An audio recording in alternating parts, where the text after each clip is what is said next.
Solomon was the kind of king who left kings perplexed. His throne was not just a symbol of power, but of something even rarer: wisdom combined with wealth at practically unattainable levels. He ruled a nation at its political and spiritual height, transforming Jerusalem into a center of influence, where gold was as common as stones and the king's reputation crossed deserts, seas, and kingdoms.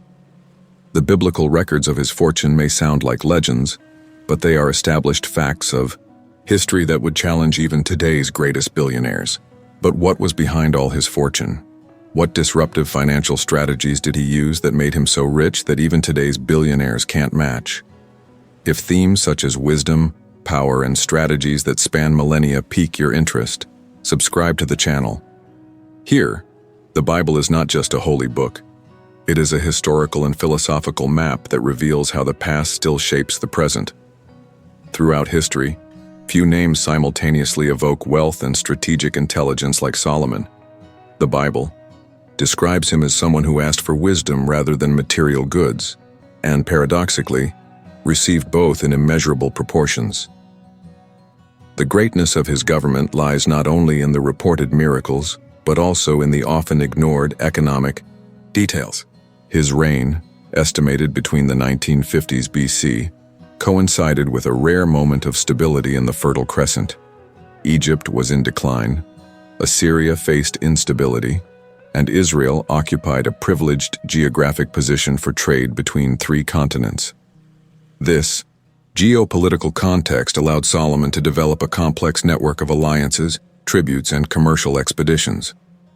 He did not depend solely on the internal resources of his land. On the contrary, his intelligence was in making Israel a bridge, a mandatory passage zone for merchants, metals, spices, and knowledge.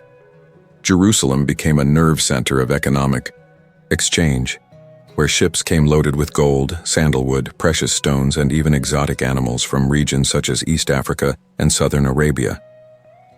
The Queen of Sheba, when visiting Solomon, was not only impressed by his words.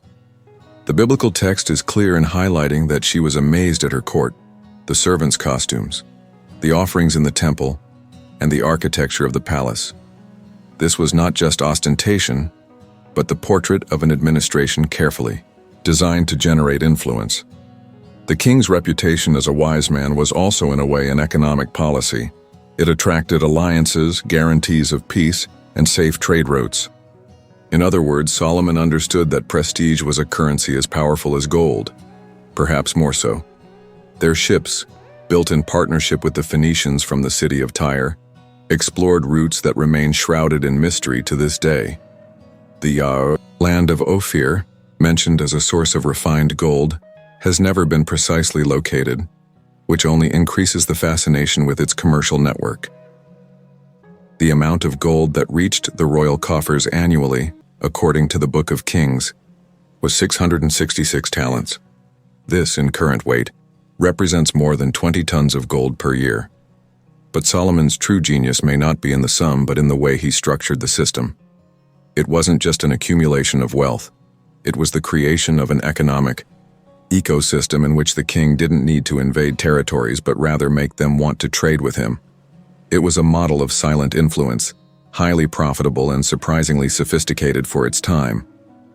The structure that supported this network of prosperity was carefully engineered by a combination of diplomacy, logistics, and economic intelligence. Solomon understood the importance of creating a system that not only accumulated wealth, but also circulated it strategically. His kingdom began to operate as a kind of international warehouse, a business platform where products from the East and West met, were valued, and redistributed. In addition to the gold of Ophir, there was copper from the Timnah Valley, cedar imported from Lebanon, Egyptian horses resold to neighboring powers, and annual tribute from allied kingdoms. The incense route, which connected southern Arabia to Gaza, crossed Israeli territory, which allowed taxes to be charged on valuable goods such as myrrh, cinnamon, and perfumes. There was no wasted opportunity. Each path, each natural resource, and each alliance was treated as a strategic asset. This economic sophistication was also based on an efficient administrative apparatus. The kingdom was divided into 12 tax districts, responsible for supporting the palace and court with monthly supplies. This decentralized organization, although severe, reduced direct dependence on the treasury and allowed a constant flow of provisions and tribute. More than accumulating power, Solomon refined it. All this, added to the prolonged peace inherited from his father David, created a stable environment where agricultural production prospered and external confidence in the security of trade routes increased. In contemporary terms, it would be like combining the power of an innovative startup with the solidity of a consolidated multinational. Solomon, without having modern technology, built an empire based on prestige, logistical control, and long-term vision. Despite the glitter that surrounded Solomon's reign, the pillars of his wealth hid tensions that grew silently. The peace that supported trade agreements required political concessions, and the expansion of influence was accompanied by an increasingly centralized administration. The tax system, although efficient in supplying the palace, imposed heavy burdens on the population of the northern tribes. Little by little, what was seen as prosperity on the outside began to generate discomfort on the inside. The incessant search for maintaining prestige also took its toll. Solomon's political marriages, described in hundreds, were not just symbolic alliances. Each princess brought with her cultural, religious, and financial demands. The presence of foreign peoples, with their cults and traditions, began to generate tension between the monotheistic ideal inherited from David and the increasingly pluralistic real practice. The king, once a symbol of spiritual wisdom, now found himself enveloped in political complexity that was difficult to control. Furthermore, the construction of the temple and royal palace required decades of forced labor and corvée labor, a system similar to debt bondage. Many Israelites came to see Solomon as a distant ruler, more interested in international glory than in domestic well-being. The sophisticated court that enchanted foreign visitors began to contrast with the inequality felt by the people. This discrepancy, silent but constant, undermined social cohesion. Economic strength did not prevent the emergence of internal cracks. Solomon, who designed one of the most powerful machines of influence in antiquity, also planted the seeds of fragmentation. His model, although brilliant in results, depended on a fragile balance between appearance and support. And when the scales began to weigh on one side, not all of the king's wisdom would be enough to contain discontent. After his death, what seemed like an indestructible kingdom shattered almost immediately. The weight of centralization and excessive burdens took its toll. Solomon's son Rehoboam inherited the throne, but not the diplomatic wisdom.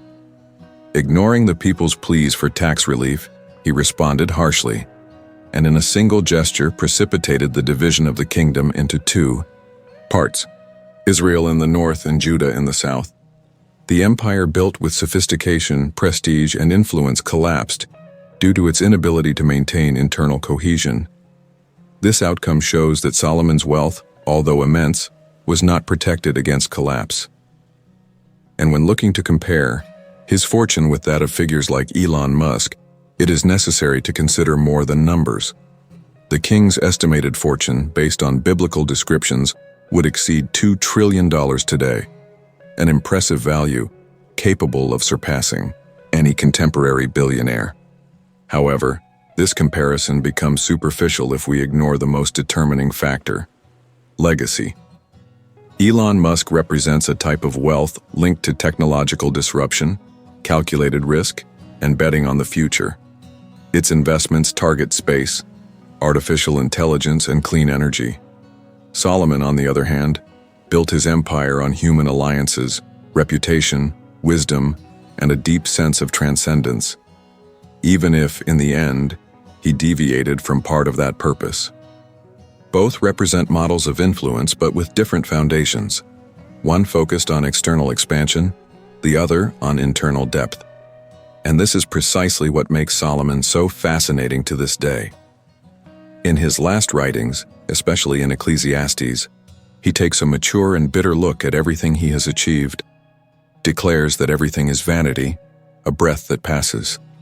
The man who had everything, who accumulated more than anyone else, ended up recognizing that true wealth might not lie in palaces but in fearing God and living wisely. A lesson that not every modern billionaire would be willing to hear.